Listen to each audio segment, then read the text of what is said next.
Assalamualaikum warahmatullahi wabarakatuh.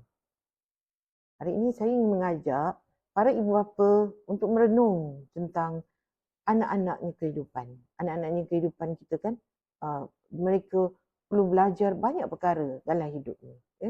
Uh, Kalau di rumah dia kena belajar untuk kemas tempat tidur kan, yang dah besar sikit kan. Di sekolah pula mereka belajar banyak subjek kan, matematik, sains, bahasa dan juga pelbagai ilmu lain kan. Tapi kan pernah tak kita bertanya satu soalan yang sangat penting.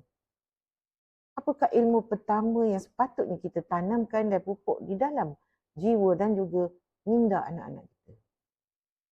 Okay, mari kita tengok bagaimana Islam menyelesaikan isu ini. Dalam Islam, asas kepada ilmu sebenarnya bermula dengan mengenal Allah. Sebab ilmu yang paling awal perlu ditanam dalam jiwa anak-anak ialah ayat-ayat Allah daripada Al-Quran. Kita tengok firman Allah daripada surah Al-Alaq ayat 1. A'udzubillahi minasyaitanirrajim.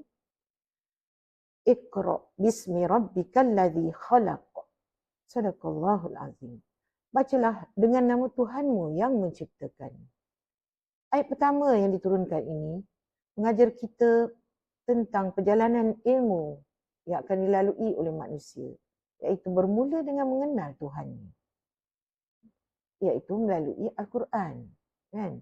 Melalui Al-Quran juga anak-anak belajar mengenal siapa pencipta mereka, siapa penguasa alam yang Maha Esa, iaitu Allah. Mereka mengenal diri mereka. Mereka mengenal siapa diri mereka, siapa ciptakan mereka. Dan mereka kenal bahawa mereka adalah hamba Allah yang tugasnya hanya untuk menyembah Allah yang Esa.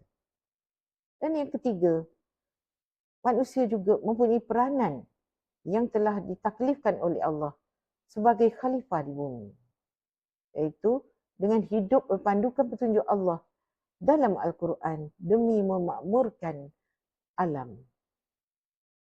Apabila asas ini ditanam sejak kecil, dipupuk, dibaja dan dipasak di dalam minda dan juga hati anak-anak, ia akan menjadi panduan hidup yang akan membimbing mereka sepanjang hayat mereka. InsyaAllah. Wallahu a'lam.